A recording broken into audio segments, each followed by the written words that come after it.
episode 457 of This Week in League. I'm Nate. And I'm Jay. And I'm Glenn. I hope it's fucking 457, hey. I just increment the number, and I've got two different files going because there's two different structures of shows. Mate. You're right, you're good. So, what iTunes says is the master. What we say doesn't matter. And if you haven't learned that after 457 episodes. Yeah, and you know what? I mean, may or may not be 457. Yeah, and I may have said 457, but if I log in and the most recent episode was 457, then guess what? It'll be 458 and fucking... fuck everyone. In summary, fuck everyone. We'll say what we want. I did that with one of the member-sodes a couple of weeks ago. Yeah. I think I said on the show it was 98, but it was really 99 or something 97, 98, something like that. Yeah, and I only realised when I went to add the newly uploaded one, and I was like, oh no, that one's already there. Okay, whoops. Well, that's unfortunate. The first Tigers game you were late to, we titled episode "Kumquat Zeta," so fucking. And it was. And it definitely was. Oh, how you going, boys? Fucking fantastic. Still in that zone. How good are long weekends? Yeah. Look, they're good. Fucked when I know what I'm going to do. They're fucked for the schedule of this.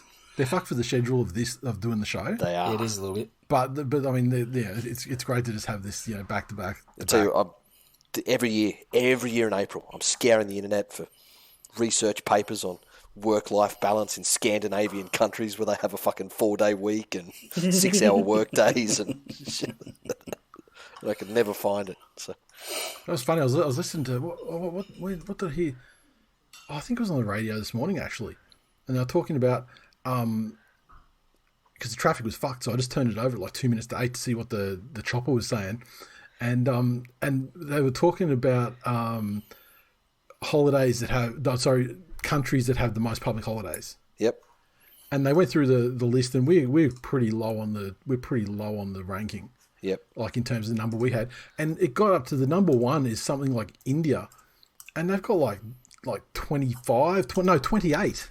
No, Sri Lanka it was. Sri Lanka, 28 public holidays. Holy Jesus. A fucking time. And see, I was just about to say, India, does India not have a fairly broad, like socio-religious spectrum? So you'd assume there's lots of different holidays for the different sects and things like that. I thought Sri Lanka was pretty tied down with... You fucking India was like India was up there though. India was like 23 or 25. I mean, they were pretty high up the list. And like Australia, we're sort of down around 12, 13, something like that. Or is this that thing like where they have like 4-day events? A lot of stuff over there seems to be like, hey, this is what's the one that starts? It starts with D. It's a festival of light. I know that. Oh, the Bali. That's it. Like, isn't that a 4 or 5 day festival or something? Yeah, I'm not sure how much time. I'm not sure how much time. I'm not sure how much time gets lobbed. Yeah, I'm not sure how much time gets lobbed off the work year for it. But we definitely have listeners who could tell us exactly what's involved in terms of public holidays. Because I mean, like I've celebrated over here a couple of times with friends of Indian descent, and there's always a great feast and everything on the weekend and things. But I don't know over there to what extent it is in terms of like mandated holidays and stuff like that. Off work. But yeah, that was this week in public holidays, and now once again we're going to be doing the double up. It's Wednesday night. I had to check. This period of the year is just going crazy. It's Wednesday night, and because of the public holidays and things like that, and the games that they have on through Monday, and especially this week with one that finished quite late on Monday night. It means that we just basically doubling up on the Wednesday. So. We have to breeze through the past games because, as we stand, we're almost 1 week removed from the commencement of last round. Yes, which was big talking points only. Okay, round 7. The first game on Thursday night, the Cronulla Sutherland Sharks 34 defeated the mighty Manly Sea Eagles 22. The Sharks tries a double to Talakai, double to Mulatalo, which was given by Talakai. A try to Will Kennedy, which was provided by Talakai. and a try to Tig Wilton, which I think was less directly related to Talakai, but obviously at that stage everyone was so afraid of him. I think it was Talakai adjacent. Well, everyone on the field was marking Talakai and the blokes either side of him. So it's almost an assist. Yeah, Nico Hines, 4 conversions of penalty goal. Manly 22 tries to Hamoli Olaquatu, Christian Tuipulotu, Taniela Paseka, and Lachlan Croker. Garrick 3 of 4 conversions. This was it's become like almost such a cliche now, but it was again another this year. I mean, it's probably the 6th time this year, a game of 2 halves, and the first half. I mean, we said last time that the only matchup that really worried me was like Talakai on Morgan Harper, because Harper's fucking terrible in defence, and wow, like I didn't think it would be that fucking much of a mismatch, and you know, Des very charitably, you know, for the purpose of not destroying his psyche, sort of, you know, blamed it on, you know, just coming back from COVID. But I mean, that's some long ass fucking COVID right there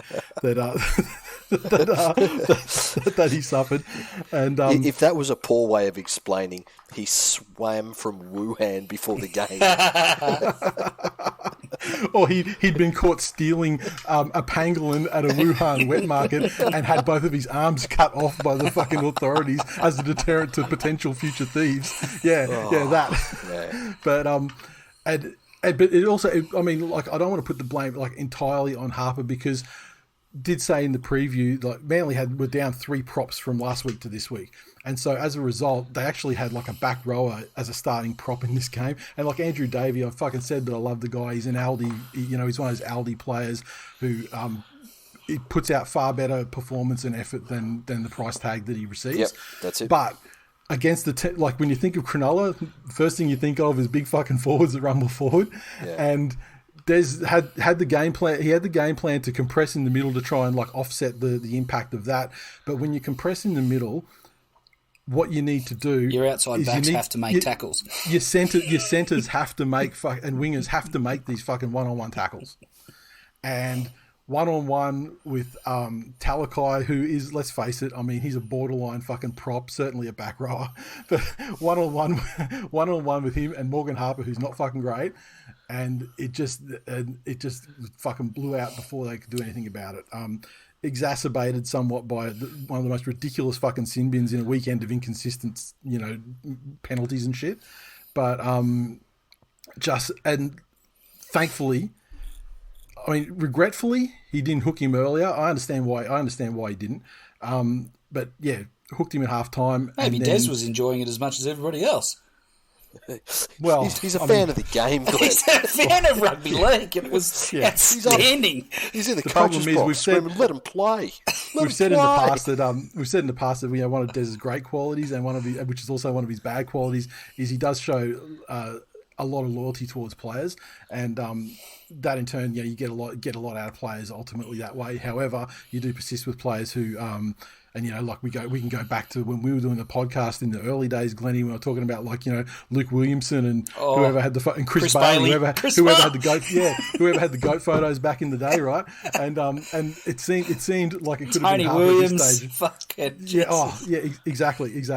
And but then, you know, through coincidentally, when Tolu Kola took place in the centres in the second half, not only did Talakai not do anything, he also stopped calling for the ball, and he started giving up his own fucking missed tackles as Kola started making some great breaks, and Manly started fucking like pulled themselves right back into the game, and only through a really just bad bounce. They just needed one of those lucky bounces to keep the roll going, and they just missed it with the injury to Paseka was a big moment for them, because once again, was rough. And the other moment was when Andrew Davey went to collect that grubber and did his AC joint in his shoulder. If he had collected that ball, he would have scored right next to the post, and then we're down by 4 with 10 minutes left, and we already had all the momentum. But that would have been, even more so, because then it's only next try win sort of thing, and. So, like, I'm really happy with the way they came back into the game. I'm really unhappy with Morgan Harper, and I mean, it's fucking on site for life. But in a game where you're fucking down by, what was it, 32-0 at halftime? 32-0 by about 30 minutes. Yeah. I mean, you're looking at a fucking 60 to 70 point fucking. Well, you only have to look at the Storm Warriors game, which we'll get to, but which was 16-10 at halftime. Yeah, that's it. And so, And you know what? There were nearly every other game was a much heavier defeat than this, and none of those guys had no Morgan Harper. He didn't go around the grounds. I think what you came up against here was a Sharks team that didn't really understand how they got to the position they were in at halftime. As in, it wasn't like a Melbourne or a Penrith or one of those teams where they went and executed a game plan, so no one was surprised with their position at halftime. You know, that wasn't something because they didn't actually do it. They didn't actually do anything. They just passed it to Talakai and he did the rest. Mate, a try's a try, no matter how you. Oh yeah, absolutely. A try. But what I'm saying is they weren't like they weren't well constructed. Earned tries. It was literally just pass it to the guy who can't get tackled by the guy who's on the other side. And I think let him go to work. That zone where you don't really understand what you're doing and good shit keeps happening. That's where you fall apart in the second half, when a team actually focuses their attack and comes back on you.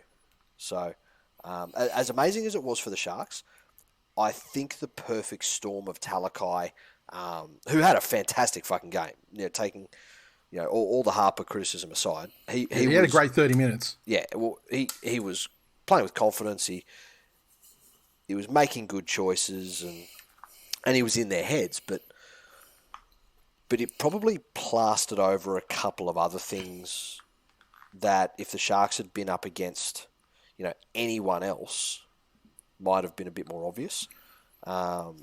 Whereas Nico Hines is an absolutely amazing young prospect, there are a couple of his involvements and a couple of his choices I thought he would have liked again had he had them. And especially when Manly were coming back over the top of them, they didn't really seem to have that old head to buckle them down and try and weather the storm. I agree. That's it, and that's where the Wade Grahams of the world are invaluable to them. And no Finucane didn't help. That was a big loss for them too. So, one of the things I admire about Manly is, and I'm loath to give Nathan or his team any credit, but the way that it's not me, mate. They're a professional rugby league team. Mate. I associate Manly with you. That's it. I join those two dots and I don't go any fucking further. Then the next dot is Christopher Jones. So it's a fucking slippery slope. Okay? But one of the things I admire about Manly is the way that they rarely end up on the end of a massive toweling at the end of 80 minutes. And I thought this might have been the game. But to their credit, they showed an element of pride in the jersey and the club that there's a few clubs in the NRL at the moment could probably learn a thing or two from that. That's it. I think Talakai as well, as we've said, he had an amazing first half, but already the Origin talk is coming around. I'm just like, is that enough? Is that enough to play the absolute pinnacle of that game? Am I high or did he not? Has he not declared for Tonga or whatever? I'm not sure. Yeah, I don't. Yeah, so I mean, but I think it's way too early because especially when you see the second half that he had. Yeah, but is that all that's required? 40 minutes, everyone's jerking off, and he's an Origin bolter. If there's one thing I know about Queensland State of Origin teams, they always select cunts who can't tackle in right centre. Yeah, what the fuck? Yeah, exactly. And in a position where we are so fucking blessed for talent. That the best centres in the game can't get a run in the centre position. Exactly. Yeah. I mean, I love hype machines as much as the next guy. Fuck, calm down. Yeah. And the final thing I will say is I'm going to be so sad when fucking Kieran Foran hangs it up again, because I feel like he's almost redeemed his fucking career. It's a comeback that he's definitely resurrected his career, and it's only it's like 6 years or or however many years it was out, in the wilderness of ruled out, potentially retiring through injury and all the rest of that shit. Yep. Might have said last week or so. Imagine if he never leaves. Yeah. Imagine if until what ifs and buts and maybes, but if he stays and whatever the fuck went on with Des Oh, And, yeah, but you could also argue that perhaps if he hadn't have had the personal issues and time away from game, I mean, does his body ever heal to mean that he's still being able to play now in 2022? Here's the thing, Glennie, back to the Benji example. If Benji never leaves the Tigers, yeah, that's the point you made. Yeah, does he have that twilight of his career that he did? Well, you're right. So, his twilight of his career was more beautiful because he left the Tigers, I think. And I'll tell you what, agreed. I know I give a lot of shit to DCE.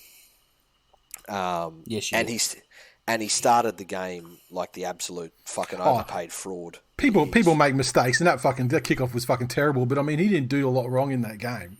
I mean, in the second half in particular, he played like a fucking demon to help him claw back in. He did. I do just want to point out, and I don't think it comes from a bad place, but a lot of the troubles they had on the edge, he does love a fucking knoffer in defence. He can fucking rush up. And I don't know whether that's a conscious decision he's making. I don't know whether it's nervous energy. I don't know whether it's an elastic effect from his head being so far forward and his body just fucking snapping forward from that giant rubber band fucking attachment to his shoulders. You were going so well. But yeah, that was a mandate because they had to play so compressed. They had to cut it off before it got out, and then if it did get out, then it was required, for the centers and the wingers to make their one-on-one tackles. And unfortunately, Morgan. I mean, exactly. Yeah, you could watch the game tape of Morgan Harper, and you could know that he wasn't the man to execute that game plan. But what I was going to say, he's starting to remind me more and more and more of a Brett Kamali. In that if you compared somebody like a Brett Kamali to an Andrew Johns in their prime, they were both great players, but when they were making crucial decisions, Johns seemed to pick the right one, whereas Kamali seemed a lot of the time that he had 5 or 6 options in his very skilled bag of tricks, and it was almost like there was a fucking giant spin the wheel of fortune in his head, and whatever it landed on was what he'd take. It wasn't planned and considered. And I think DCE's trying his guts out, but that may be why he's not getting the results that he could be. Yeah, but at the end of the day as well, I mean, he 2 try assists and 3 line break assists and a line break himself. I mean, he had a fucking great. That should be your minimum expectation for. And again, I know that's probably more than any other halfback on the weekend though too. Yeah, but as the highest paid player in the game, that should be your minimum expectation. Lead the fucking way. Yeah, be number one. Did. And he did. Good, and he has done all fucking season. Yeah.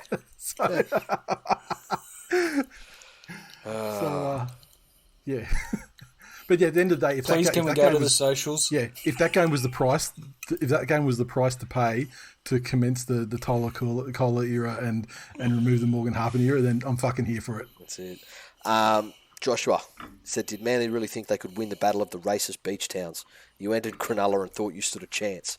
I pity you, Manly. I don't respect your team, sir. One-Eyed Tiger. He said, the Saab Superhighway. Yes. Interestingly enough, in the second half, Saab didn't put a foot wrong either, because I think that a lot of the time, I think he's got no trust in Harper, and he's just he's probably the same as whoever has to be in next to David Norfoluma most of the time. With no trust, awesome. He just gets the jitters. You're right. Saab did have a great second half. You are right. DCE did have a wonderful second half. I'm glad you admit that your players are as good as the Canberra Raiders. DCE's first half was great too, except for that drop. Yeah. Mendoza. Would have been 60-0 if you didn't kick us out of trouble. Mendoza said DCE, the traffic controller of the Harper Highway. Ooh. Stephen said, such a disappointment that it's Thursday and I'll have to wait at least 5 days to hear Nate try and defend DCE after that effort. There you are. This week in dilettantes, it's nearly over. I can't wait. It gives the people what they want. Look it up what you mean, because I'm sure that they don't know what it means. Timmy McIntyre. He said, my dad would be rolling in his grave watching this game if he wasn't cremated. Easily the funniest thing he's ever said. Shane said, DCE dropping the ball with 4 minutes left, game on the line. You'd expect better from the highest paid player in the game. Sad to see Davey go down with an injury. The guy can't catch a break. Yes, that for me, that was the fucking... That was the low point of that whole fucking game. That poor cunt. And that was the fucking moment too. If he had scored that try, it was fucking on. But, you know, could have hooked Harper at 20 minutes and won too, but, you know, whatever. Nathan.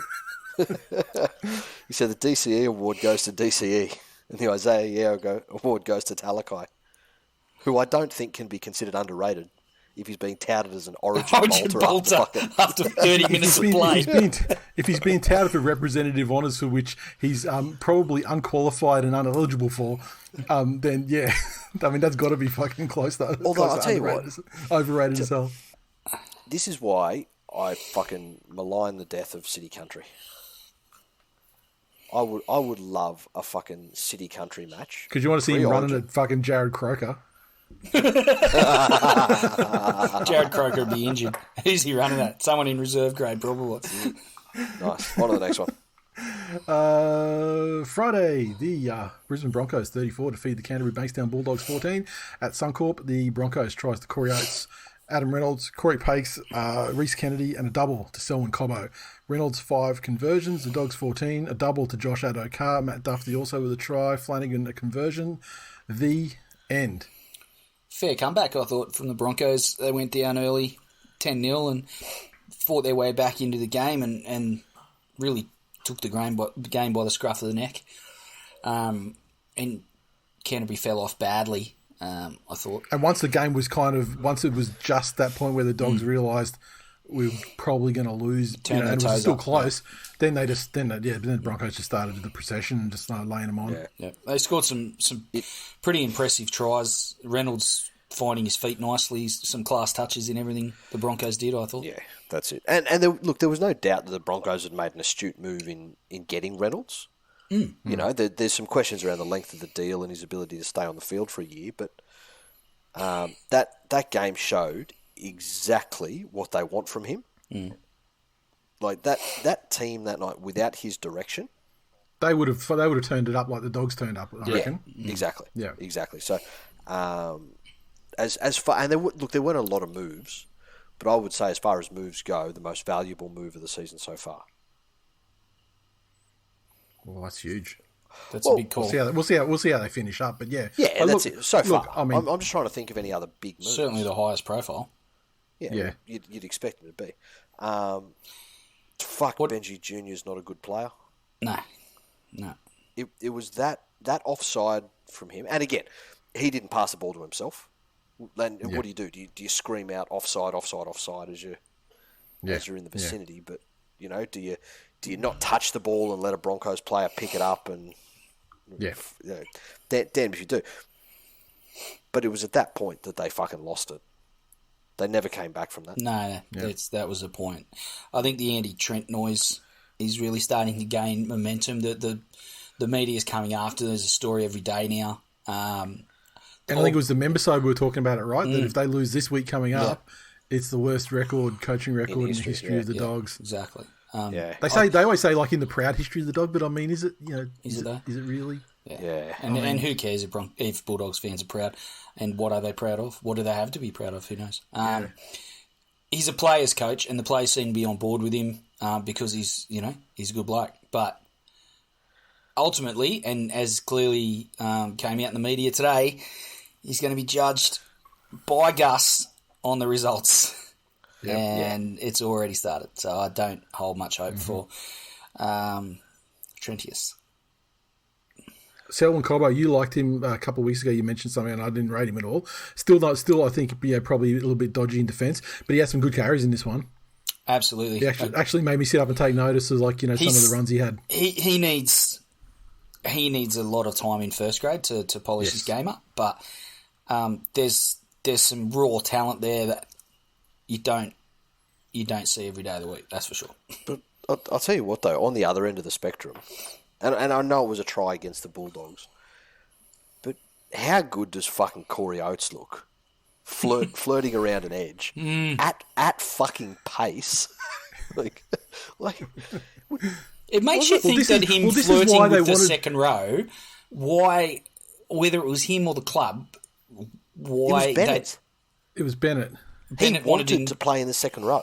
No, Oates said to him, "I'm done on the wing. Yeah, I want to play in the second row. Put me in the second row. I want to get in amongst it."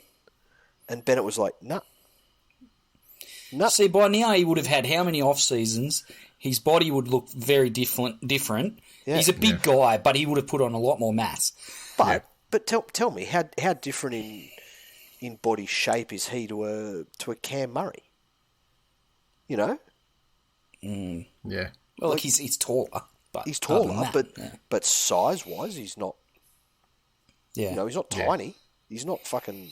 He's not a rake. No. No, you're right. I just, Cam Murray's also has an entire career of defending. Yeah, exactly. So for a winger to go in, he's going to need something to deal with that. Yeah. And that is size. Fucking hell. Do we talk about the fucking punch in the stands? Look. Or is that in the news section of the next episode?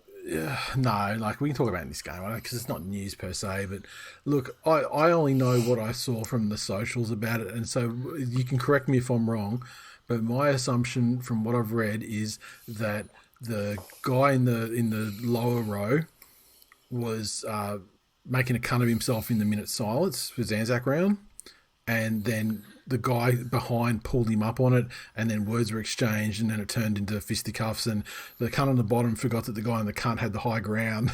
and you never punch up in grandstands unless you can get a fucking good grab of the jersey and pull them down over your row and do what you got to do. But he wasn't able to establish mainly because he was fucking pissed, and he was pissed and old as well, I believe. And the other thing I noticed that I took away from this thing is I don't know that he was that much older than the guy that whacked him. But the guy on the top row... The guy on the top row looked after himself. Was wearing like a doggy's jersey, right? Yeah. And he had his jersey tucked in. And I just think, what kind of fucking nerd tucks their fucking jersey in? Maybe that's what sent him over the edge. Did he forget to wear his suspenders with it? The last bloke we saw with his jersey tucked into his jeans was sitting in front of us at the grand final last year. Did he have his tucked in? It was tucked. Oh my God. Are you sure? Was it really? Yeah. Yeah. As in Penrith. I mean, I couldn't get past the fact that he had that. Yeah. I couldn't get past the fact that he was clearly like a cover model for fucking Faces of Meth. But the Penrith answer to Laurie Nichols. I'll tell you what though, look, be very careful here. I'm not sure it's cool to ever go around just fucking give me a T, give me an S, give me a D. Give me a crisis paper. I'm not sure it's cool to ever go around belting someone. I know everyone gets all fucking, respect the soldiers. People get very excited for Army Gras every year, I know. But maybe that was the guy's version of kicking a civilian off the cliff. But. Yeah. Look, I don't think that whilst my maternal grandfather was fought for our great country in World War II in New Guinea and are we just gonna fucking just power through Army Gras? I don't think that we're not the audience. We're not, we do. I can find shit funny. That's why Glenn's so endearing, because Glenn is the audience a lot of the time. And that's why I love doing the show, because sometimes I'll say something and Glenn is just so fucking impressed by it. It makes me feel good. Oh, fuck. Like, that is easily... It gives me my dopamine for the week. That's fucking top 5 all time. You've only said 6 funny things, but that's rocketed into the top 5. But I can't ever remember going to an Anzac ceremony or a situation where someone's passed away or there was anything to do with remembrance, all right? And some fuckhead didn't scream out, Queenslander, during the minute silence. I cannot remember a time at all at a rugby league game. I went to a funeral last week. No one yelled out Queenslander. So your story's flawed. Well, hang on. Was that at a rugby league game? You didn't say it a rugby league game. You just said it was only Toowoomba League though. It wasn't like the NRL or proper footy. Oh, I love it. Yeah. Well, look, I think people that yell out in the minute silence are fuckheads.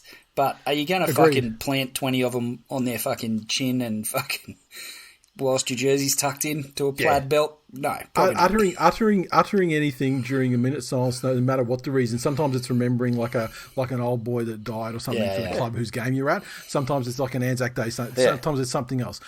For whatever reason, I cannot fucking stand cunts that can't keep their yap shut for like fucking 60 seconds. Like honestly. However, to then take that and use that as an excuse to, punch the fuck out of some drunk cunt, like be, massive fucking, hero. It's never crossed my mind to do that either. Mm. Yeah. You know what I mean? As much as I fucking hate the people piping up. Yeah. So,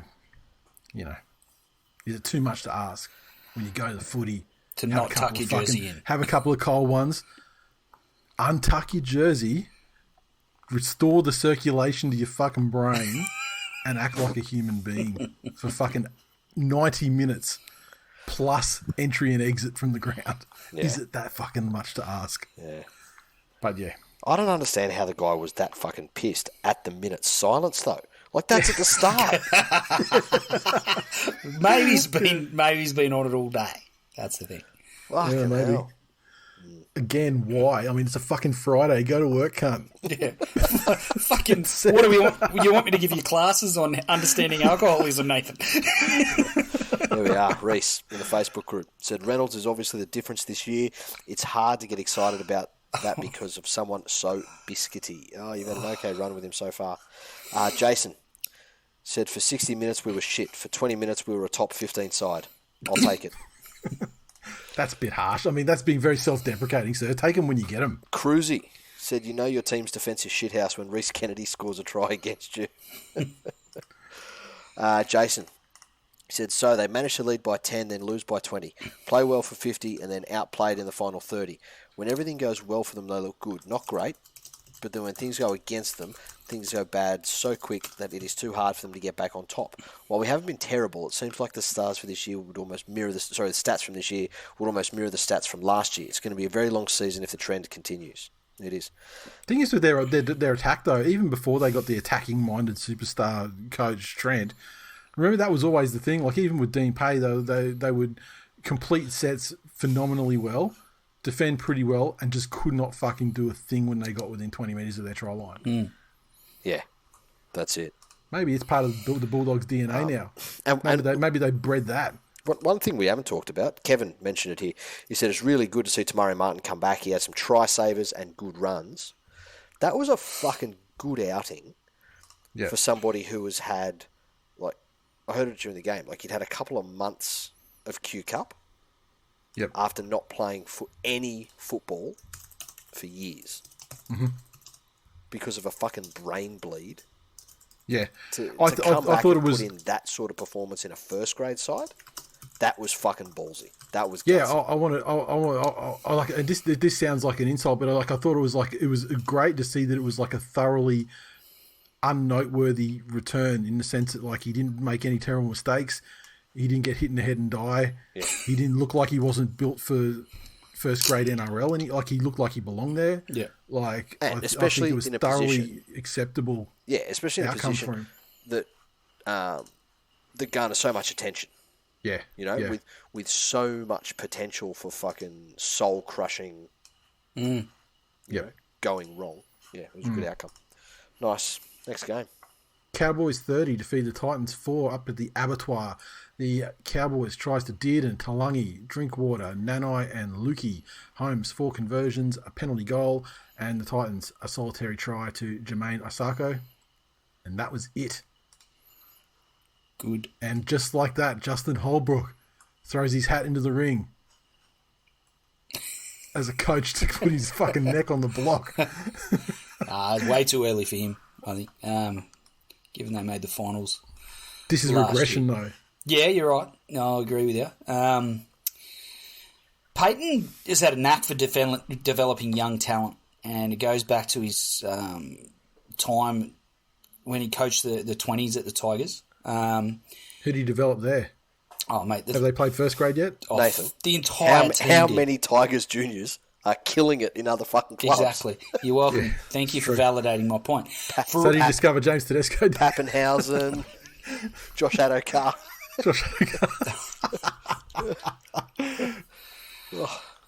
Nate, I was really impressed with Army Gras, but you fucking... I've lost you, guys. I'm out now. I'm out. I'm off you. For all the noise about how he managed Taumalolo, and he rightly copped some flack for that, he's obviously now seeing the benefit of some of the opportunities he's provided to young kids like Nanai and Lukey. That Nanai is very impressive, and Lukey's got a lot of... He's got that raw talent. I don't think he's quite as refined as Nanai is in his game, but he's coming along quickly. He's impressive. Seems super popular among the playing group. Yeah, as well. You see the reaction when he scored. Yeah, exactly. I think, and I've said it before, solving the Fafita riddle is critical to the Titans' season. He's such an important part of what they do, and when he's on and when he's doing those things that he can do, the rest of the team lifts. And I just think every game he has a moment or here or there or a couple of moments in a game, but can otherwise be barely sighted. And the Titans need more. He just doesn't get the ball. He does not get enough ball. But he's got to go and get the fucking thing. If it's not coming... I know. And why are they playing him in the centres? Because they watched fucking Thursday night's game and thought he could Talakai his way through. That's borderline negligent. That is borderline negligent. Put him in the middle. If you're going to put him anywhere, put the cunt in the middle. There was no compelling injury toll in the back line reasons to do it. No, it's just he has to go looking for it. That's a shit excuse like, the halves have got to find him the ball. Go and fucking get it. Yeah, I mean, they do, though, too. I mean, it's up to him to run the lines and them to fucking put the ball where it needs to be as well. I'm blaming him. Don't get me wrong. I think it's on him that he lacks the involvement in games that are critical to the Titans' success. And you can see some of the results that the Titans are getting tend to line up with the games where he's barely sighted. And also, I guess part of the problem is we're talking about the halves not getting the ball. Extremely fucking inexperienced halves. Mm. Yeah, I mean, you've got Brimo's got some experience in the NRL, but I mean, not as a half. No. And then you've got like Sexton, who still hasn't even had a dozen games, has he? Yeah. No. But again, he has to make that evolution that great forwards make. If you look at like when forwards come onto the scene, they follow a similar trajectory. They have a breakout season or two. They score they score more tries than your usual forward in the game, just because they're running over people and they run plays for them close to the line, and there's crash balls, or they'll find themselves one-on-one with a centre or a half and do it. But then all of a sudden defences start to plan for you, and look at somebody like Kikau. Now, Kikau's not in the same stratosphere as people like JT or skill-wise, potential-wise, even Fafita. Right? But he had... Do you remember that season where it was breakout? Oh, Kikau, Penrith start every game 4 points ahead. Yep. Mm-hmm. Because there's a Kikau try every game. Yep. Right? All of a sudden, then, defences started to plan for him. So this is what the good coaches do, is they involve him in that procedure and go, okay, so now you're not going to be scoring the tries as much anymore, but the threat of you've had those hard yards, the threat of you scoring the try is enough to provide opportunities. He's going to open up. Yeah. But what we need you to do then is be a threat in the middle field. And Kikau's actually taken to that better than I thought he would. He had that the propensity to be lazy early on. But I don't see Fafita migrating to that new role of doing the hard yards up the middle over and over and over. I don't think he has the motor for it. Over. That's it.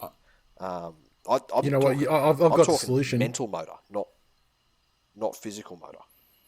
Well, I think it's a combination of both. He doesn't have the physical motor, but you're thinking about it the wrong way. You're talking about him, getting more physical and getting more involved. What if instead he started eating pies and developed a chip kick, Coltrane 2.0, and fucking started to cause... He could be putting grubbers through and scoring tries. He could be chip kicks. He could do his tries where he uses his bulk to get over as well. That's what I'm saying. Coltrane 2.0. That's the future. Holbrook, call me. My rates are very affordable. I can be dietitian and tactician. I'll tell you, I'll cook you up some fucking brisket lasagna. I tell you, Could you imagine Norts if you were an assistant coach at the Titans? Fuck me dead. Anyone with an objection, raise your hand. No, not you. You design and word your company website well enough. Can you imagine the ScoMo grants that would just be thrown at you if you could say that you were trying to develop more coal trains for the Gold Coast? And by the time you got the grant, it'd be too late for them to realise.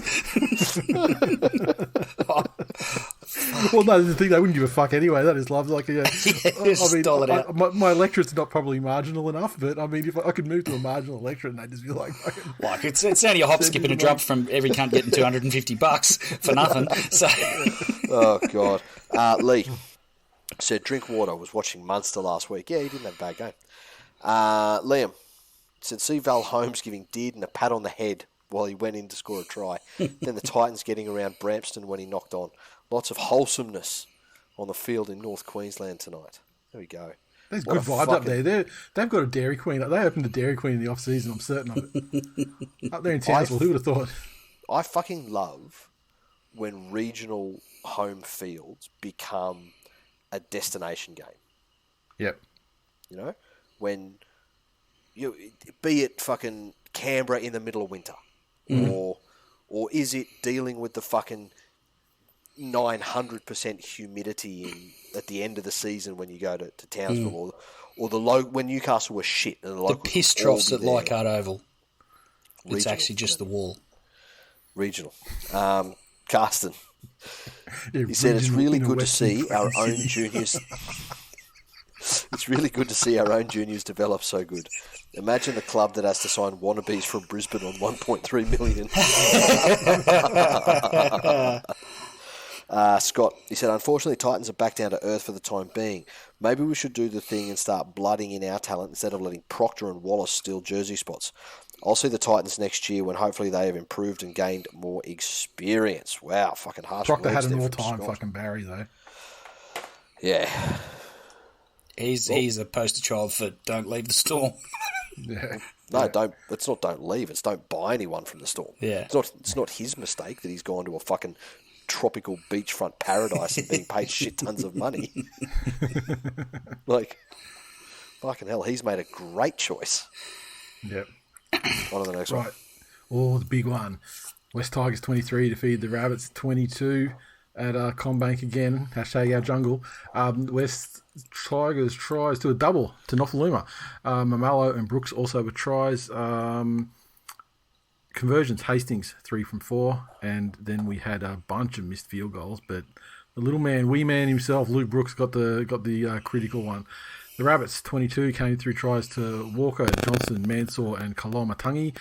Tuffy 3 conversions, and it's notable to say field goals on the Rabbits side 0 from 1 attempt by a fucking Jai Arrow. Not his happiest 10 to 15 minutes, Jai Arrow, if I'm saying. The old leprosy grin himself. Oh, look. Glennie, the floor is yours. I'm not one to say that the Tigers are among the top teams in the comp. That would be ridiculous. But I think we're not that far away from realising that South aren't there either.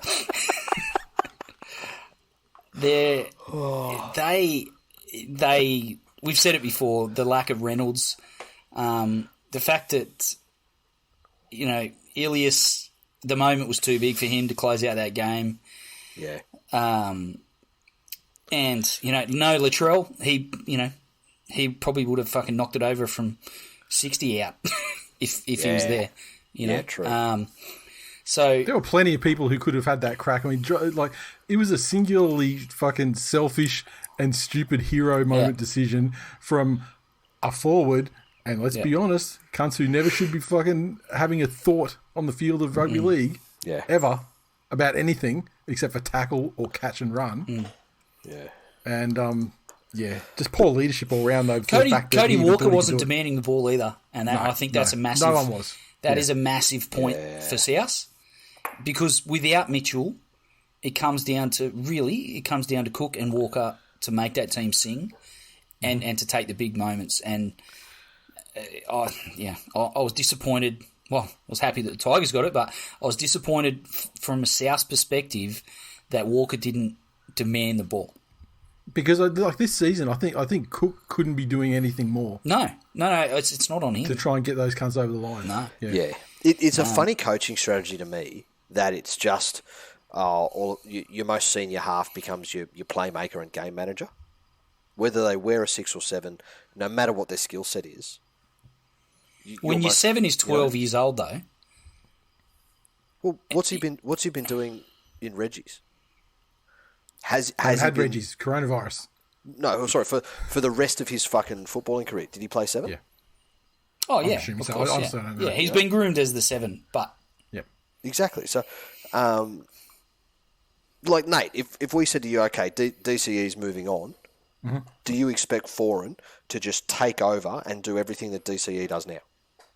No, I do not. Exactly. I know. We have a couple of people that are groomed for the position and will be coming out of the sort of junior Reggie system by the time it needs to happen. Regardless of that, they're different styled players. They have very different fucking skill sets. Yeah. You know, and it'd be like saying, okay, well, all of a sudden in this hospital, that doctor's just resigned. Mr. fucking psychologist, can you please come and perform brain surgery? My point was that in a big moment to kick a field goal, which is something that you would expect a 6 or a 7 to do, he's a far more experienced player. 100%. Yeah, and fullbacks in this day and age, and you know, like a number of players. I'm just talking more about the whole range of that game.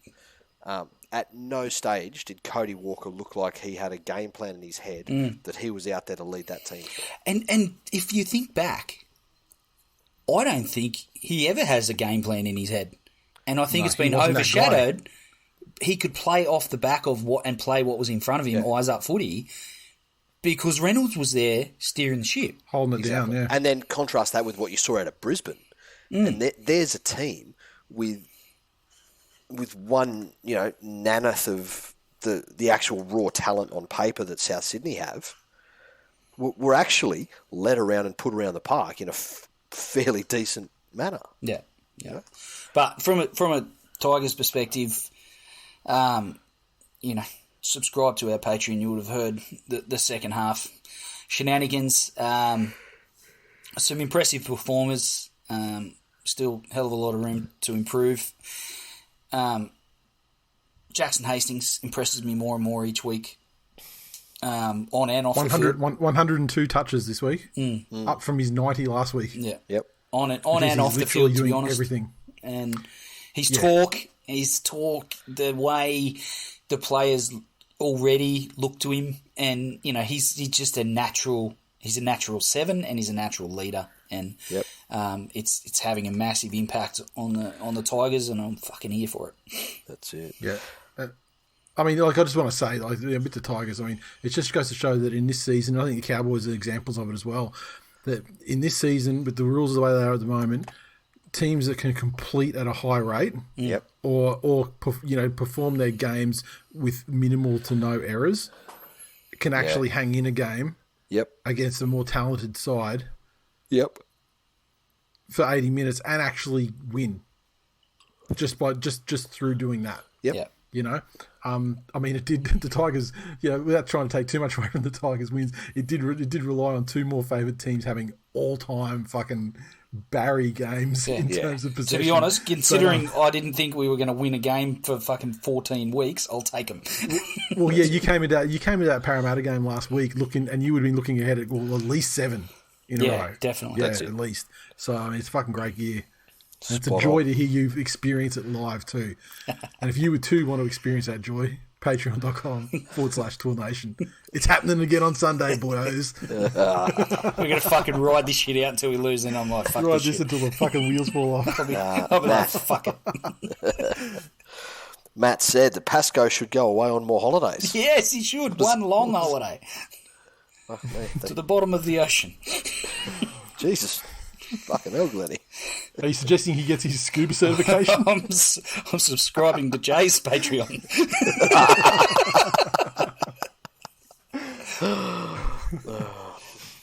Cunts I wish stood on cliffs in front of army people. with handcuffs. The BRS fucking soccer club. Oh, fucking Jesus.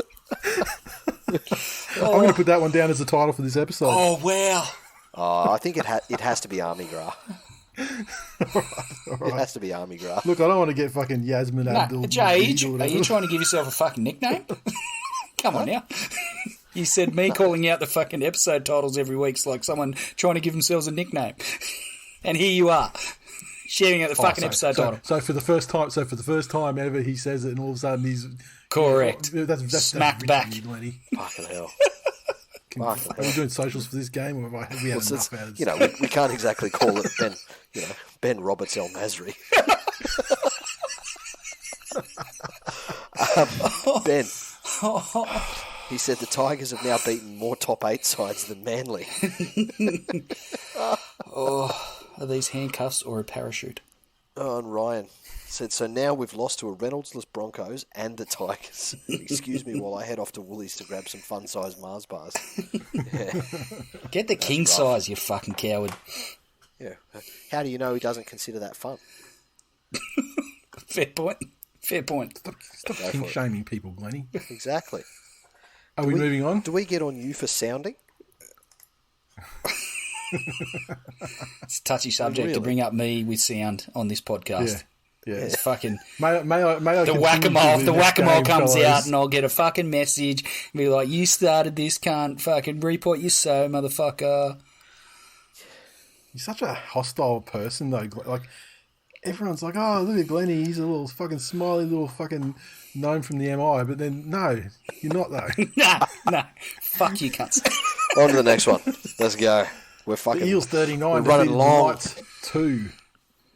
And this one, the Eels 39, tries to Sean Lane, Hayes Perham, Dylan Brown, Penasini, and a double to Isaiah Papali'i. Moses 5 conversions, 2 penalty goals, and the disrespectful field goal at the end. The most disrespectful ever. One of the greatest. I'd still give credit to the original, almost the originator, I guess, of disrespectful field goals. One Pete Allen against the West Tigers. Why'd you have to bring that up? The right before he took his ultimate L against the Seagulls. The Knights, a goal to Jake Clifford. That's it. Are you going to finish off the Knights scoring, or is that it? That's it. That's it. Two fucking measly points. Look, this game is what happens when you lose to the West Tigers. Fuck. Who does South play this week? Arsenal. Unfortunate. 2 points from me for this game. Parramatta's Anzac jerseys, all-time worst. Manly's 2012 effort was easily the worst ever. Yeah, the pastel Neapolitan Manly one was horrible. That's easily the worst ever until this game. Then there's got this Parramatta Eels one. I don't know, are we talking about Anzac jerseys or jerseys in period? No, Anzac jerseys. Yeah. I can't really even think of that many other Anzac jerseys. We may as well have that discussion now. I think the one, the Roosters, with the sky blue, I think that's a good one. South this year wasn't great. No. I just want to know lost, to be honest. How in that fucking marketing meeting, Parramatta came up with the phrase "Smurf Bukkake," and it went like somebody said that, and then somebody else signed off on it, and there we go. I'm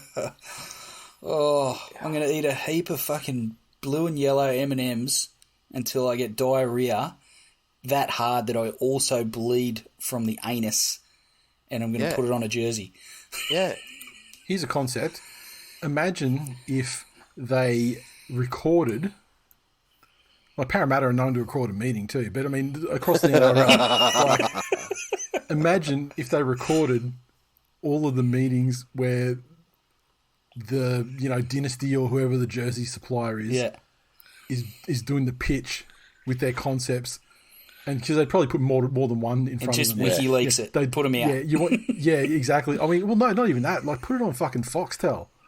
Like, put it on KO as like a show. I mean, just drop one of the other fucking stupid shows. So, so the idea we've got is, do you remember that movie Avatar? do you remember the girl one? Her tampon. Wow. Like, fucking hell. Back to the game. Newcastle, in my opinion, now in real trouble. The Ponga distraction has eased for now, but... It's made it worse, though, because now the players are like... They're coming to the realisation that they've committed a huge chunk of their salary cap to a player that refuses to put his body on the line. And their goal line defence in this game as... it was bad. It was fucking abysmal. The tries from Papali'i. Oh, yeah. That is embarrassing. Yeah. It's underage stuff. It was like Morgan Harper was wearing a Knights jersey. Honestly. But I think it's with the hype and the bullshit that's gone on, and then obviously the size of the contract. He's not a leader. He's just not. Yeah. And we spoke about the unacceptable way in which the Bulldogs sort of fell away there when it became clear that the game was gone. Knights were in this one up to their neck at half time, despite not playing well and not being able to really find or generate anything in attack. But again, once it started, the Eels just got that little bit ahead, where it felt like it was just a bridge too far. Uncharacteristic of the Knights, you know? Like, you'd say Newcastle are always in a fucking game, or at least you can see their effort. Even when they were winning spoons, crowds were there and players were toiling away. They were getting beaten. But maybe it's an allegory. Maybe it's an allegory for war. Like, they were travelling pretty well until Mitch Barnett got sent off in that game, and then subsequently, was released from the club. And it just goes to show that if you're going into a fucking intense conflict, you need your fucking BRSs in the squad. Yeah. To get the job done, to help you get the job done, because now look at them without theirs, got nothing. Or this would be good. Maybe they're the prisoner of war in this instance. Manly kicked them off a cliff the other week. No, it's Barnett. There's a man with a buzz cut and questionable racial fucking opinions has kicked them off a cliff of form, and they're now dwelling in a fucking abyss. But I echo everything you've said. I think the Ponga signing is a fucking massive mistake. The only way that could be a positive thing would be if within that club he was so loved, if he was so humble and worked so fucking hard at training, that, or he had the propensity for a 50% of 2009 Jared Hayne for 2 games a year. Just a couple of those, like, I will single-handedly drag this team to a win. If he had a couple of those games in him a season, then that price tag's justified. At the moment, it is, well, hang on. We are, probably, I guess, next to the Titans, arguably the number one underachievers this season. Have had some poor luck with injuries, but you've just gone and paid for this guy that's never done anything, who doesn't seem to be invested for 80 minutes with the rest of us. I don't know how that's a positive long term. Did you see the press conference after the game? I did not. No. I reckon somebody has had a chat to him and said, we need to start turning things around, or the club may have to start looking at other options. He was speaking as if he was that fucking, well, I don't know what the fuck else to do here. I've done everything I can. This is O'Brien or Ponga, you saying? O'Brien. Was just fucking... like, you get to that point where, like, you're actually, like most of what coaches say in press conferences is fluff and bullshit and, tropes just to bring out. You're like, oh, fuck, you actually mean what you're saying. This is actually how you fucking feel. That's pretty scary if that's true. It was a tough one, so... yeah. Oh, again, Parramatta bounced back well. And also the Saifidis, particularly Daniel Saifidi. This is an Origin prop. Yeah. 7 runs for 59 metres. Yeah, it's just not fucking good enough in any metric. And I mean, you talk about players that don't. I mean, like you watch Queensland select Ponga for State of Origin this year. No doubt. Yeah. For what? Hype. Yeah. Let's hope that fucking New South Wales is a bit more pragmatic and do not select people like Saifidi if that's the sort of shit he's going to put out. That's it. Greg, he said Arthur playing 6, throwing Brown into the centres, perfectly displays the incestuous nepotism that is undoubtedly to blame for the extra fingers and terrible blotch drawings that the Eels are wearing as a jersey. Yeah, but having said that, they do say they have a crisis in the centres and they just had to fill the spots, and I guess ultimately indicated by the scoreline. It's hard to criticise much after a win. Yeah. I don't think Brown's a liability in the centres. Like, he's obviously the preferred option in the halves, but yeah, you do what you got to do. Levi, he said, I swear Ponga just uses the HIA to pop down the tunnel so he can check Pinterest for his next shit tattoo design. Oh, that is a relative hot take, and I don't know if you guys had discussed this prior to me coming back on the show, but his right arm is a fucking kaleidoscope of prison tats. Fucking I've not given it any scrutiny whatsoever. No, I'm going to go look up some photographs after we finish. It's fucking abysmal.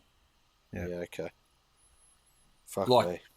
Yeah, there is that certain style. I can see where he was going, but it dead set looks like he's gone to a daycare centre armed with a fucking tattoo gun and said, "Here, go you fucking hardest kids." Fuck. Kids, draw whatever you want on my arm and I'll go to the tattoo shop and get it. Do you know what would be fucking hilarious? If it's like the one good thing about Ponga is that he lets Make-A-Wish kids draw their fucking designs on his arm and here's Glenn just fucking ragging on him. Like that one there, he's misspelled fucking cancer. What fucking thing's that? Oh, God. Mitch, you said the Knights don't want to catch AIDS by touching that fucking disgusting jersey. Good tactic by Para, I guess. Troy, as a long-time Knights supporter, I just thought I'd have my say on the Knights. Fucking awful. The end. Mendoza, he said the Knights are getting a glimpse into what the next 5 years are going to look like with Ponga. Dolphins dodging a bullet, not signing that potato. Yeah, it's... This is the thing. The Knights got caught in a bidding war with the Dolphins. Yeah, and they blinked. And beat themselves, yeah. Yeah. Look, here's the thing. Ponga has a shit ton of raw talent, raw athletic talent. Mm-hmm. And so if you transplant him into... You put him into that Parramatta side. Yep. He is a better option at fullback than Gutho. Right? But... for $1 million a year, you want to be the one that's making people around you better, not vice versa. Yeah. Yeah. You see, he had a meeting with Wayne, and Wayne failed to answer adequately for the big question that he had, which was, how will you make me better? You pay my dad? Yeah, what can you do? Yeah, how will you make me better? And I think the reason why he didn't end up at the Dolphins is because Wayne's response was probably like, "Fucked if I know, mate." so why do cucumbers taste better pickled? Allow me to answer your question with a question. What's that other? That's a blast from the past. What's that other one? Something about fucking. Was it Dr. Pepper and what? Goes together. Like... the Dr. Pepper and Trout. Yeah, that's it. Yeah, that's an obscure pull from an old like late '90s Saturday Night Live, and the special host was Danny Aiello, and he just played this guy that was working for like the high C and something, and people were having dinner discussions, and he'd walk in and say, "Oh, this goes together like high C and turkey." And then someone's going to get something goes together with Dr. Pepper and Trout. I've tried to find it on YouTube. I can't find it either. It's just like, yeah, it must have been just like such an obscure fucking like pull but for whatever reason, it fucking stuck with me. But yeah. Yeah, fuck. Anyway. Does that reek of... Look, the first word that wants to come to mind is entitlement, but I'm not sure it's even that. But you are looking at one of the most decorated coaches in the sport. I think it's a form question. It's like you go on Google and say, like, you know, what questions do I ask the employer at job interviews? You know what I mean? And there's things like, you know, what can, you know, how's my career going to... Exactly what I thought. That's what I reckon it was. But honestly, just that's the question to make yourself sound like you're engaged in your own carear and testing out the potential that's fine. employer. But then Wayne's answer, like, you would have been like, okay, so have you ever heard of this Check bloke? these rings, bitch. Have you ever heard of this bloke named Darren Lockyer? Like, you have seen that I can turn overrated fullbacks into fucking overrated number sixes, and I can do exactly the same for you. So I think it's just that Ponga doesn't want to ever play six. Well, why didn't he say something like, "Yeah, look, I hear you like the strawberry. Milkshakes. Have you ever tried sparing one of your delicious strawberry milkshakes with a fucking strawberry sponge cake down from fucking Peninsula Fair, which is a mere stone's throw from Dolphin's Centre of Excellence?" Yeah. So, tell me, Caleb, what's your mum's mum look like?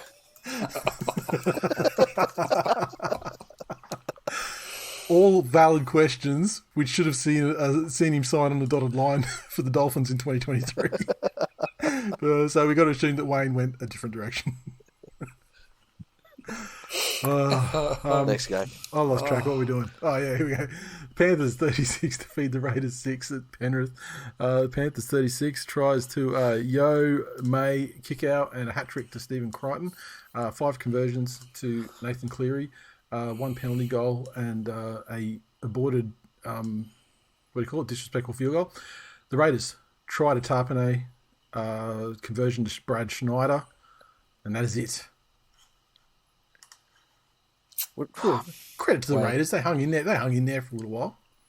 Mate, they hung in there for a half. But when they were like the Dogs and the Warriors that we'll get to, and Manly like in their first the half. Knights, like once they decided to not hang in there, yeah, that's it. It got pretty brutal and foregone conclusion-y. Well, again, it's every fucking week with the Raiders.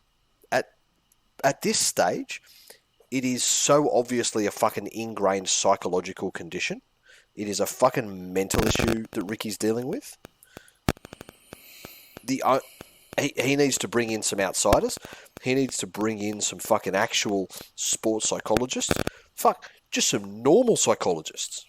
Because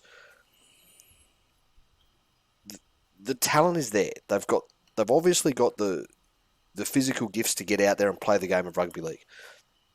And in that first half, I would suggest that is as much resistance as Penrith came up against this season. I'm not saying they're the best team Penrith's played, and I'm not saying it's the hardest game they've played. But that first half, that Raiders defence made Penrith fucking work. Right? And didn't shy away from throwing back to them in attack either. And I know we've seen, games of two halves and teams fall off and yada yada yada yada. But for example, with things like the Warriors, again, that we will get to, you can attribute a fair percentage of that to Melbourne's fucking brilliance. Yeah. Penrith really didn't change much. They're in this mode at the moment where they go into a game with a game plan and they execute it. They've got an 80-minute strategy and they'll go out there and just and do that. And they will take the opportunities that come to them. Canberra just stopped putting up resistance. I think, as we said, the scoreline, like you mentioned, didn't really reflect Canberra's defensive application, especially some of their first contact in that first half. But for me... Well, the halftime scoreline did. Yeah. Certainly reflected it. 100% reflected it. It also highlights, as you've mentioned several times, Penrith's patience and their ability to capitalise on even the smallest opportunities that the opposition presents them. Yeah. And that's a sign of the quality side that they are. There's no question of that. But, I think the Raiders, the way they fell away at the back end of the game was was fairly dramatic, but their first half effort was, as you say, was high. The first half effort was high. But again, at the moment, the other clubs that are in that position, like you can say the Bulldogs, they had a solid percentage of their game where they were ahead form-wise and momentum-wise. You look at Cronulla, they had an entire fucking half where they looked like the form team of the competition. And then vice versa, Manly. In the second half, Manly looked like they were just playing with them. So, but none of those teams do it consistently every single week. And looking at that team on paper, you have pretty much a representative quality forward pack for its most part. You have outside backs that are fucking this beautiful mix of speed and strength. You have halves that are new but have proven to be capable at first grade. None of that suggests any reason, like, is it a fitness thing? Is it, what is it that means that they can only play 40 minutes of football? It's mental. I think most teams are there or thereabouts fitness-wise. It's a mental thing. That's it. So how do you fix it? If you're a Raiders board member, are you talking about Ricky going? What does it take to go, look, spoons? Yeah. You reckon? He really does, because his relationship with the club as a favoured son, and it's also his relationship as best friends with the people who have the decision-making power to release him as coach, mean that his position will have to be so untenable that he's like, yeah, fuck this. Yeah, okay. It has to. He will never get sacked. He'll never leave there unless it's his decision to do it. Yeah, fuck. And for Penrith, it's the same as we say every week. They executed their game plan. They're not as mistake-free as they were last year, which is going to be a concern when they come up against, teams like Melbourne, teams like Parramatta. They're the only teams that can challenge them. That's it. That's the only two, really. And the Roosters are a fucking long way off where they were. I don't think they're even in the mix. We'll get to them. That's it. But, look, and again, here's this thing, though, that Nate said. Penrith's floor is lower than half a dozen teams' ceilings. There are teams where if the perfect storm happens, they can get them on their day. But yeah, no, it's not the fucking Canberra Raiders. Jake said, as a Raiders fan, this was fucking hard to watch. Penrith were unreal with field position game, but I'm glad Ricky finally made some changes, and at least they looked like they made an effort for more than 40 minutes. Yeah. Did you see that stat? The Raiders didn't have one play the ball in Penrith's half in the second half. Yeah. And you wonder where the scoreline came from. Yeah, that's it. Yeah. Well, we talk about, controlling a game. Ben, you said nothing more disrespectful than intentionally missing a field goal to prove you didn't need it. Well done, boys. Fuck, man. Even I'm impressed by that. Kurt. See, the NRL community at large has this weird obsession of players and fans being vanilla and humble. To be frank, I'm a fan of the Oakland-esque swagger the Panthers have adapted. It makes games a must-watch, and even sweeter if they lose. Yeah, man, I'm all for that. I got rose-coloured glasses on, but I don't think they're being obtuse about things. Like, they're winning football games, and they're excited about winning football games. Yeah. So, and Ash, he said, I love the crowd trolling the Raiders. Yes, that was a fucking highlight. Yeah, same. Doing their fucking Viking clap back at them. Same. We had the thing. I mean, hopefully it becomes a thing with you guys and the Raiders now. Like, we had our thing against the Raiders for a couple of years there with Dylan Walker and Adam Fanua-Blake and everything. Yep. Stirring them up when we played the games out there in Mudgee and stuff, and it became a real thing for a couple of years. And we ended that feud decisively. And so, I mean, you'd think that you ended the feud decisively, but because it's really only the beginning of it, maybe you got a couple more years of it headed your way, which is always fun. It certainly made the grand final loss of theirs ultra satisfying as a neutral. The Dragons 14 defeated the Roosters 12 at the SCG. The Dragons 14 came through tries to murderous Frank Molo and Jaden Sewer. 2 conversions to Zach Lomax and a penalty goal. The Roosters 12 tries, 2 Satili Tupanua and Joey Manu. Sam Walker, 2 conversions from 2 attempts. I think the decision to hold Letters and Radley on the bench to start the game gifted ascendancy early on to the Dragons, and they took full advantage of it. But old mate Letters hasn't been that great the last couple of years. He's been pretty late. It's looking like maybe it's coming. It's coming to an end. I just think the occasion. Yeah. He's a guy that's going to lift. Yeah, right. And the Dragons were clearly up for the occasion. Yeah. I think they needed someone with that raw aggression to try and temper some of what the Dragons were bringing to the table, and they just didn't have it. Ben Hunt probably played the best game I've seen him play in a long, long time. And he's had a lot of good games for the Dragons over the last few seasons, but I thought he was outstanding in this game. He was. The Roosters are still finding their way, weirdly, and as I said before, they're just they seem a long way off. Them. Yeah, it's impossible to get a read on them, and I don't think they're who we thought we were. Thought they were. Like, I mean, maybe they'll be, they'll get it together because, I mean, sure, they've got the players to do so. Absolutely. But at the moment, like, they are a mess. It's just you would, if with how they battled through last season with all the injuries and the players they had out, and full off season together, you would think, okay. Yeah. What we'll see from them this season is what we expected last season but didn't get because of the injuries. Yeah. And it's a fucking long way from that. Yeah, long way. I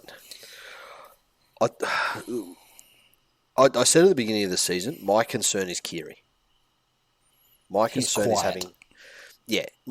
is having somebody who plays fucking many, many weight divisions above his own in a very, very demanding physical contact sport, saying that, hey, one wrong move here can not only cost you your career, but a good chunk of your fucking quality of life later down the track. Yeah. And you would have to, like, what type of personality would you have to be for that to not play on your mind to some degree? He has to consider it. If a doctor has mentioned something like that to him, and he's made, they've given him a medical clearance to play per se, but that is in the background, it has to play on your mind. Look, what was that? Was it James Graham that was on about that? Who was like, well, yeah, of course concussion's bad, and of course concussion does this to you and that to you. But this is all I know, and this is what I love, and I love it so much that I will do it even if it shortens my life, or even if it shortens this or that. And I remember hearing that at the time, and it was really confronting. And I'm probably misquoting him slightly, but I don't think Keary's got that in him. No, and I mean that could just be as simple as the difference between someone who plays fucking prop and bites cunts when he doesn't like them. Yeah, there's a lot to unpack with James Graham, if I'm honest. There's a reason why you generally don't make those guys captains, and you don't allow them to tell you to do a captain's challenge. That's it. And you've explained why. Spot on. You've hit the head. I don't think it's the Roosters aren't who we thought they were. I don't think they know who they are. If you look across all of the sides, then each side at the moment that are going to be challenging sort of have an identity. Like Melbourne are just now this raw, unbridled, youth and enthusiasm. And Penrith are all about methodical control and crossing T's and dotting I's, and West Tigers are the giant killers. I see where you're going with this. Yeah, I appreciate it. I'm here for your comments. You look at the Roosters and they've got some great forwards, but you don't look at their forward pack and you say, "Yep, that is an unstoppable barrage." No. They've got some amazing talent in the backs. Like James Tedesco on his day is better than anybody in the competition, but you don't say that. Oh, yeah, okay. I know these plays that you look at South a couple of years ago. They ran the same play out the left-hand side 9 times a game. Everyone knew exactly how it was going to unfold, and you trained to defend against it all week long. But teams still got burned by it 3 times a game. Yeah. The there's nothing like that in their repertoire. So look, I think partially one of the things with the Roosters, I don't think Verrills is the solution. Yeah, I know that that's a big hole in the spine. There are people that are high on him, and I thought that maybe the problem was just that he had trouble staying on the field because he's had his injury issues. And they were better with him last year. Yeah, but I don't know if he's the guy. But also, I mean, we talk. It's a big meme with this show, but hashtag Tigers in decline. Let's talk about an ex-Tiger in decline, James Tedesco. Yeah. Honestly, I find it hard to. Does he hold? Does he hold off a very fucking staunch challenge for his Origin jersey by one Ruben Garrick in 2022? Honestly. Anyway, righto, boys, I've had enough. See yous. Well, obviously no, because in this apocalyptic world we're discovering, the Terminators have taken over, and State of Origin's played in the sewers, watched by the 5 remaining humans. And they select the side by whatever they scrape off the bottom of their fucking shoe. That's it. Oh, I got a nasty fucking Garrick on there. They throw him in. But honestly, no. But honestly, all jokes aside, though, I mean, at the moment, he's like the captain. Yeah. And I mean, Pappenhausen has got him. Uninjured Turbo's definitely got him, although they've also had a lot of success with him in the centre, so they can easily interchange him there. But I mean, do you put Tedesco on a wing or something if the prospect of Pappy's irresistible? You couldn't put him as a 14.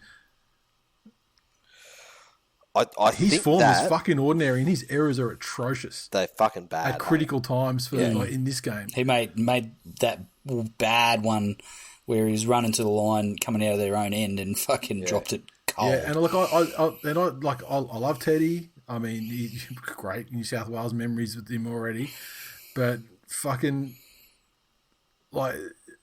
it's part of the fact that he had to carry that entire team almost all last year, I think. But he's trying to exceed his brief by so much now, and he's not executing at all. Yeah, which makes it look worse.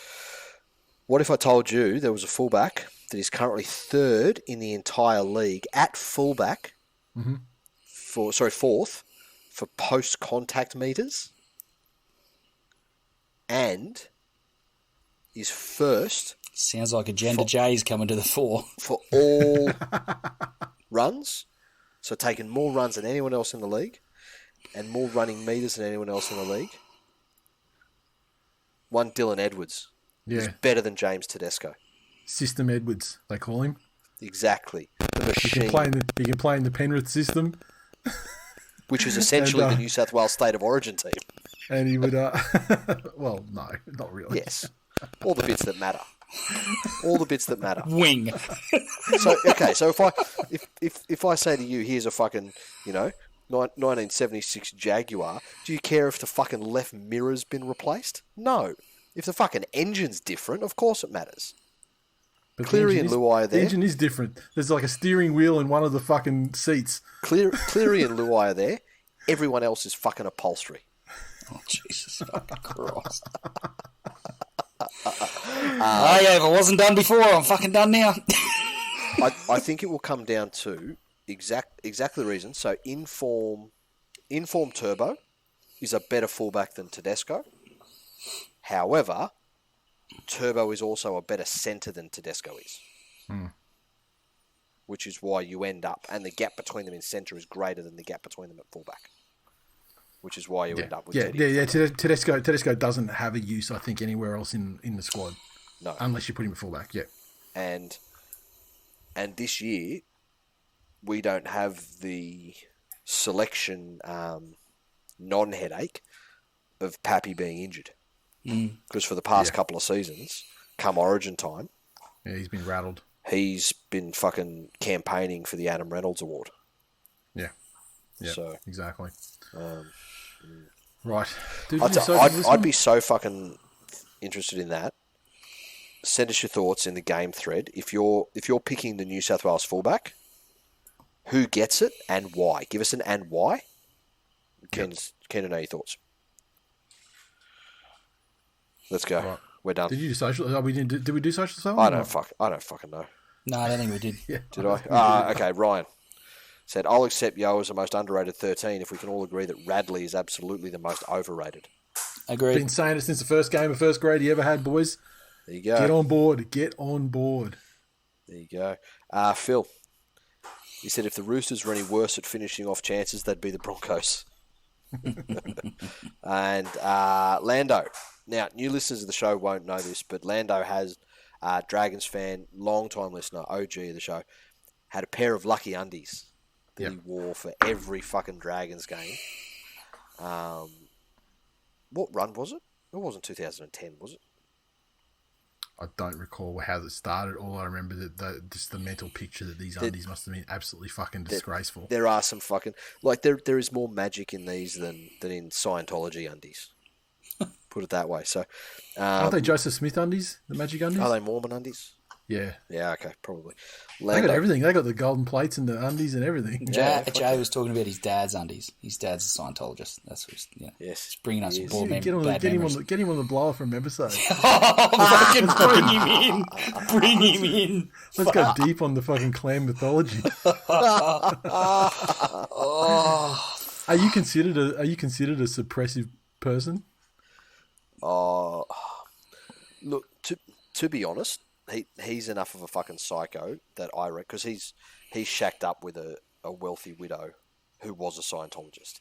Right. He didn't just become a Scientologist because that's what he was. He didn't meet her down at the fucking celebrity centre with fucking Travolta. No, he's he's like, gone on to fucking old fuckwit Tinder. Yeah. They've swiped right on each other. And then he's gone, his Tinder profile's Tom Cruise, and she's going, fucking, yeah. He's put his little subtitle on there. I will clear each and every thetan you have in your body.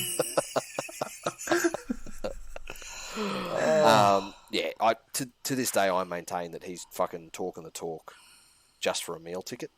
Right. A fucking grifter. A grifter and fucking, Anyway. Apples and trees, eh? I'll talk about that on an episode one day. You said it, and I was thinking, I wonder if Glenn will say it, and you fucking said it. Love you, buddy. Love you, buddy. This is the last time I do anything for you at wholesale, Glennie. It's fucking worth it. Your fee's at 50% from now on. If I have to pay full clip to get the fucking last that shit, I'll do it every time. Right. No. Look, I do have a lot of grift in me, but not enough to pretend to be religious. Lando. He said the Lucky Undies got their first run of the year. The second half had my noose so clenched up I may have chewed a hole through them. I'm not rushing out to buy grand final tickets. It was really nice to see the boys dig in defence the way they did. It's something to build on. Maybe. No, your coach is Anthony Griffin. It's nothing to build on. And you play the Tigers this week. Can we? Yeah, I was just going to say, we are setting up. There is the blockbuster match coming up with the bad teams, traditionally bad teams that have beaten teams that are supposed to be good this year. Cup. Some would say we'll talk about that in approximately 10 minutes' time. Yes, approximately. Let's move on. The Storm 70 defeated the Warriors 10 down there at Amy Park, where they play all their games this season. Every single game. Every fucking game, they're playing down at Amy Park. I didn't make the rules. All I'm doing is just reading Amy Park every fucking week. Twice a week. Now. Wait, what? We do 2 episodes a week, you fucking... You sure you're not in that fucking Tom Cruise movie? Like, do you finish this episode, get hit by a car, and do this episode again? I finish this episode, go out and fucking shoot a bunch of fucking alien invaders, getting closer and closer to their mothership with each day. Okay, so the Storm. Here we go. Here's the list. Fucking a double, Jerome Hughes. Double to Pappy. Double to Meany. Harry Grant, Bromwich, Olam, Xavier Coates, 4. My goodness. Conversions. There's a list of that too. Pappy, 5. Nick Meaney, 2. And then we've got a couple of misses in there. And 2 penalty goals to Pappy. The Warriors, 10. All in the first half. Tries a DWZ. And Wade Egan, Reece Walsh, 1 conversion from 2 attempts. DWZ, who is now dead. Yeah. Fuck me, that was gross. That poor fuck.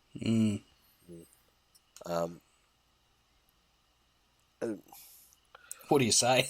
Yeah. The Warriors competed really well in that first half. They did. 16-10 at half time into a fucking bloodbath. But I'll tell you the story of this game though. Like I was fucking watching it on the phone, and had something else going on around me at the time, and I watched it at half time, and then there's that 10-minute break at the half time, and then I was focused on what I was doing, and I just fucking got carried away, and I forgot the fucking game was on, and so I turned it back on, which I thought was like I missed like maybe 15 minutes in the second half, and it was 50-10. And I'm like, that doesn't seem right. Someone in the graphics department is fucked up. Well, you're like, it was a close game. It was like 16-10. Like it's not possible to score that many points in the time that I wasn't watching. Surely, was there a lightning storm and they're replaying a game from 4 years ago? That was oh, funny. Yeah. I was like, fucking, all right then, let's take it from live and let's roll, let's wind back the tape and see exactly how we got here. And yeah, it was not pretty. I think the Warriors, second half, they didn't help themselves. The Storm starved them of possession, but the ball that they did have, they squandered with errors and ill discipline, and they were a team that definitely fucking turned their toes up when things started to go south. Yeah. Thoughts on Reece Walsh? I know this is only his second full season of first grade, but he's got a touch of the Caitlin Pongers about him too, if I'm honest with you. He does. I feel like he's almost done more in his career though. Sorry? I feel like he's almost exceeded Ponga already though. Fuck, that's a big call. So, sorry, Glenn, when you say he's got a touch of the Pongers, do you mean in how he plays his game or in how he's portrayed? No, I just think that there is that general hype around him when he's in a game, that he is mentioned as, that guy that's going to be the one to do it, and it doesn't happen as often as what people think it does. Yeah, but I'm not being a person looking at the stats at the moment. The impression that I get from watching Newcastle games and watching Warriors games is that, if nothing else, he does fucking get his hands on the ball a lot, and he goes looking for it, and he tries to make shit happen a lot, and he doesn't shirk responsibility. So if you're going to pay someone $1 million copping a whack. Yeah. Reece Walsh does not mind copping a whack. That is one glaring difference between him and Ponga. Yeah. I will accept that. And maybe it's just more so the media as well. Yeah. He's obviously not out there. The players aren't hyping him up. No. It's wholly and solely the media. Yeah, I'm concerned that some of these young blokes come in, they don't get the time to develop into first grade before they come fucking high level targets, because of the hype machine, It's but the Storm were scored some It does fucking draws. suck that the game is so it's marketing departments. Almost all the bad shit in the world, you can blame on marketing departments. Seriously, it is the worst fucking division of any organisation. Like global warming, marketing departments. All their fucking fault. Parramatta's Anzac jersey? 100%. That was a marketing department. But it's almost this shotgun approach of, we will just call every young kid that comes up that has a bit of pace and a sidestep. Scientology? The next superstar, because one of them will be. Yeah. And will be right. Yeah. The Nick Meaney example, though. What a fucking contrast. How good's Nick Meaney? How much is he enjoying rugby league at the moment? He is absolutely loving life. Compared to his old mate that took his position. Yeah. I don't know what he's being paid in comparison to what he was on at the Dogs, but I also don't think it matters. Pay me half for double the enjoyment. Exactly. Am I imagining that he retired, though? That he said, I'm done with first grade. I'm going to go off. So. I didn't hear that. I don't think that was him. Fuck, who was that? Yeah, anyway. But still. That was someone else that the Dogs drove into fucking Should have been. It should have been Tyrone Peachy, but he went to the Tigers. Yes, that's it. Is he back this week? No, I'm not sure. I'm rushing straight back in, surely. That's it. Get that experience. That's it. Curran's a big loss too. Melbourne did what Melbourne do. Yeah. You know? And what the Warriors don't have are forwards that can match it without going fucking stupid and crazy and letting the dipshit out. You know? And every time you see Matt Lodge in late game... he was fucking atrocious. It is the fucking worst thing to watch. You look at him and you can just see you are a fucking piece of shit human being with zero executive function control. The shit that goes on, like that's park pub footy shit. Yeah. At the end of a game when you're way behind and they're swinging arms and into people's faces on the ground, and that is not the absolute highest level of club rugby league that you can play. That's doesn't belong there, in my opinion. Yep. And we don't have socials on that because I just deleted them by accident. So excellent. That's it. All right. So on that note, that's all for episode 457. I can assure you the next episode is going to be really fucking short. It was enjoyable though. Like when it just flows, why try and cut it short? But yeah. If you want to hear wonderful additional content, please consider becoming a patron at patreon.com/TWiL Nation. And for people who are patrons, just want to say it's happening on Sunday. We're going to keep riding the Tigers train and riding the Shinkansen of fucking Glennie's emotions as we look at the second half of the I was fairly measured and composed last week. You say measured and composed. You know what I say? I say disappointing. Honestly, you've become spoiled by winning. You're a fuckwit. You're arrogant, Glenn. I'm arrogant. I'm an arrogant winner. After 2 wins, fucking please. You're on fucking Instagram posting graphs about the fucking COVID vaccine. Fucking. Who was that? Tango, wasn't it? Yeah. Fucking hell. Fucking hell. Son, come on now. I really wanted a little Photoshop effort of Luke Brooks as a fucking digger, but I thought as a soldier, not an excavator. To commemorate Anzac Round. Old El Paso.gif.